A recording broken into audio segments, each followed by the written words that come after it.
Posso estragar Rango para você?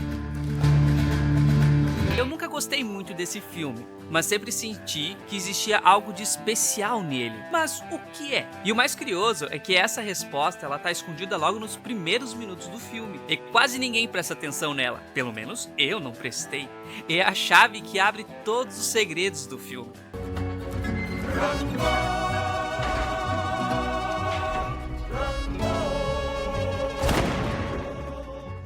Quando a gente pensa em Rango, normalmente lembra disso.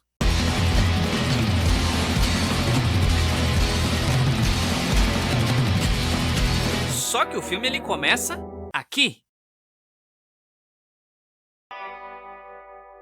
Pra mim, isso sempre pareceu desconexo. Se você vai fazer um filme de faroeste, por que começar dentro de um terrário? Por que gastar vários minutos do filme mostrando o camaleão conversando com brinquedos? E durante muito tempo eu achei que era só uma forma criativa de apresentar o protagonista. Mas quando revi Rango recentemente, eu comecei a prestar atenção em outra coisa. Ele não tá lá só se divertindo, ele tá atuando, interpretando vários personagens ao mesmo tempo. Ele escreve diálogos, faz a direção e ainda aplaude o próprio espetáculo. Foi aí que uma pergunta começou a me incomodar. Por que o filme faz tanta questão de mostrar isso? Porque sinceramente dava pra cortar essa sequência inteira da história e continuar funcionando. Ou será que não?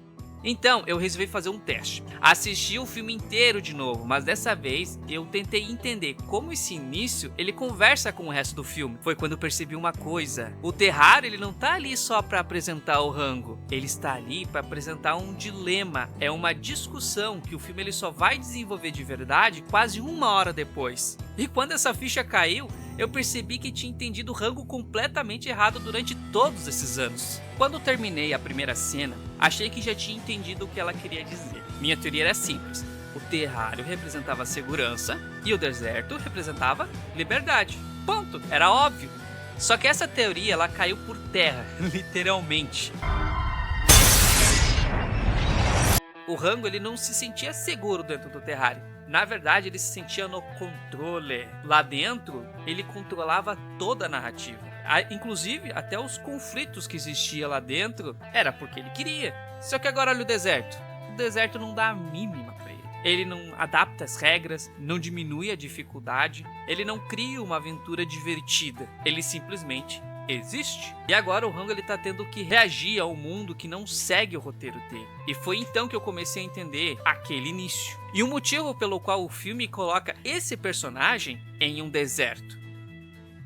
A resposta ela não começa a aparecer aqui. Ela vai começar a aparecer quando o Rango finalmente chega à cidade de Poeira. Porque essa cidade oferece algo que ele não consegue viver sem.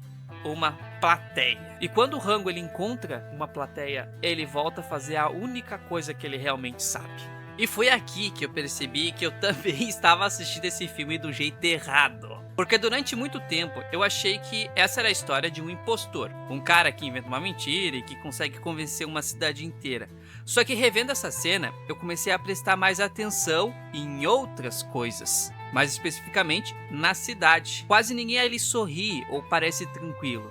Na verdade, os moradores eles estão mais preocupados com a falta d'água. Porque a cidade ela tá morrendo aos poucos. E quando uma comunidade ela perde esperança, ela começa a procurar alguém para acreditar. E é por isso que Rango ele consegue convencer todo mundo, porque ele chega exatamente no momento em que Poeira mais precisava ouvir uma boa história. Ele não começa a mentir por malícia, para enganar, mas sim por ter a necessidade de atenção, aprovação, é isso que ele gosta. Então ele começa a improvisar, como sempre faz. Uma história leva a outra, um exagero leva ao próximo, até que de repente ninguém mais está ouvindo um desconhecido. Todo mundo está olhando para um herói. E foi aqui que outra ficha caiu. Rango, ele não cria personagens para parecer mais maneiro, mais legal. Ele cria personagens para poder existir. É assim que ele se comunica desde a primeira cena lá no terrário. Só que agora existe uma diferença enorme.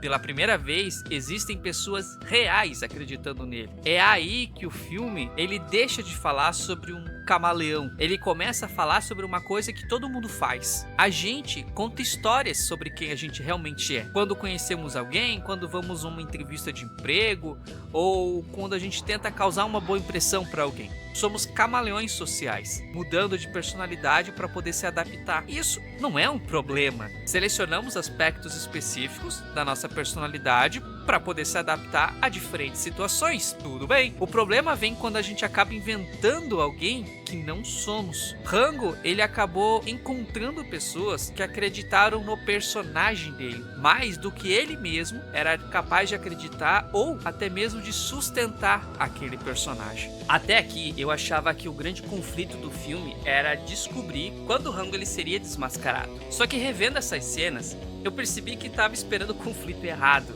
porque ninguém tenta desmascarar o Rango. É muito pelo contrário, todo mundo quer acreditar nele, tem fé nele. E foi aí que eu percebi uma coisa que eu não tinha parado para pensar. O personagem do Rango deixou de pertencer a ele. Agora ele pertencia a toda a cidade. Isso muda tudo, porque até esse momento, Rango podia simplesmente dizer: gente, eu inventei tudo. Provavelmente seria vergonhoso, sim, mas acabaria ali. Só que agora não. Agora existe uma cidade inteira depositando esperança naquele personagem.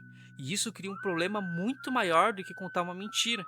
Como você pode decepcionar pessoas que voltaram a acreditar, voltaram a ter esperança por sua causa? É por isso que eu gosto tanto da escolha do distintivo. Quando eu era criança, eu achava que era uma recompensa para ele. Só que hoje eu vejo quase como se fosse uma prisão, porque o distintivo não transforma Rango em xerife, ele transforma a mentira em responsabilidade. Agora ele não pode mais improvisar só para poder parecer interessante. As consequências são reais. Se ele errar, alguém pode morrer. É a primeira vez que eu comecei a sentir pena dele, porque o filme não mostra ele como um impostor tentando enganar todo mundo.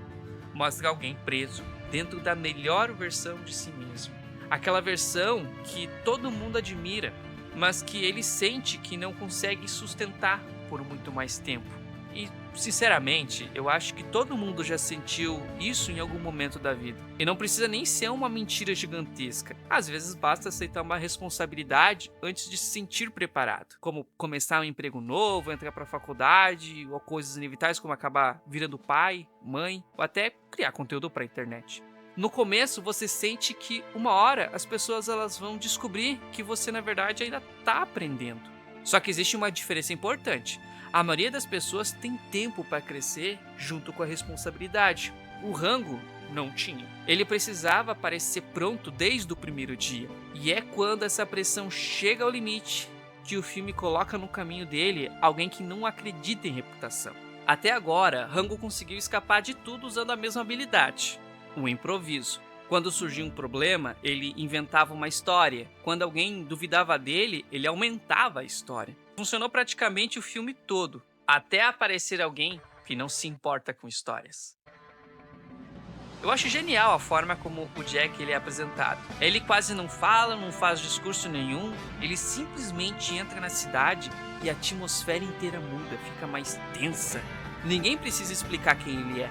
Existem pessoas que conquistam respeito pelo que contam, e existem pessoas que conquistam respeito pelo que fazem, e Jack é desse tipo. Foi aqui que eu parei de enxergar Rango como um impostor, porque um impostor continuaria mentindo, tentaria convencer todo mundo mais uma vez, mas Rango ele não faz isso. A partir daquele momento que ele é desmascarado, ele vai embora, e essa decisão me fez rever o filme inteiro, porque fugir nem sempre é um ato de covardia. É o momento em que ele entende que não consegue mais ser aquele personagem. E isso é muito mais doloroso do que ser desmascarado. Porque quando ele deixa a poeira, ele não perde só o distintivo. Ele perde a única versão de si mesmo que as pessoas admiravam. E eu acho que quase todo mundo já passou por algo parecido. Quem sabe no trabalho, um relacionamento, às vezes até tentando corresponder às expectativas da família. Você acaba criando uma imagem que as pessoas passam a acreditar nela. E de repente, você está gastando mais energia tentando manter essa imagem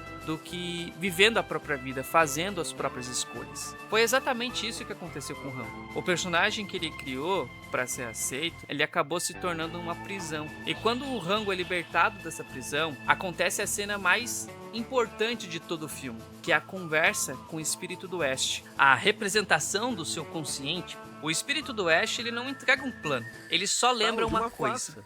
Meus amigos acreditavam em mim, mas eles precisam de um herói. Então seja um herói. Percorreu uma estrada longa para encontrar algo que não está aqui. Você não entende? Não se trata de você, se trata deles. Porque é ali que Rango finalmente para de perguntar quem eu preciso ser e começa a perguntar o que eu preciso fazer. E foi aí que eu voltei lá para a primeira cena do filme, lá no terrário. Rango ele controlava todas as histórias. Mas a vida real não funciona assim. Você não escolhe quando vai perder alguém, fracassar ou sentir medo. Você só escolhe o que vai fazer depois. E finalmente Rango ele aprende isso. Não existe um momento em que ele descobre quem realmente é. Na real, ele continua sendo o mesmo personagem. Ele continua criativo, improvisando, continua contando histórias mirabolantes. A diferença é que no começo ele fazia tudo isso para ser aceito. Agora ele faz porque aquelas pessoas precisam. E eu acho que foi isso que eu nunca tinha entendido nesse filme. Rango não fala sobre encontrar sua verdadeira identidade, fala sobre parar de viver para proteger uma versão idealizada de si mesmo. Porque quando isso acontece, você finalmente consegue agir uma conta das regras. E é por isso que aquele terrário ele precisava aparecer logo lá na primeira cena, porque mostrava o único lugar onde ele podia controlar a própria vida. Agora, do lado de fora, ele teria que aprender a lidar com o mundo que dita as regras. E assim como nós, precisamos aceitar que nunca vamos poder controlar tudo em nossa vida. A gente precisa aprender a controlar as nossas escolhas e aprender a agir com as consequências dela. É por isso que, depois de todos esses anos, Rango continua parecendo muito maior que uma animação sobre um camaleão, porque, na real, quase todo mundo já criou uma versão de si mesmo para ser aceito. A diferença é que alguns passam a vida inteira tentando proteger essa versão falsa. E Rango precisou perdê-la para descobrir que nunca foi esse personagem que fazia dele um herói. Eu tiro meu chapéu pra você. De lenda para lenda. E aí, o que você acha de Rango? Você gosta desse filme? Você acha um filme meio esquisito?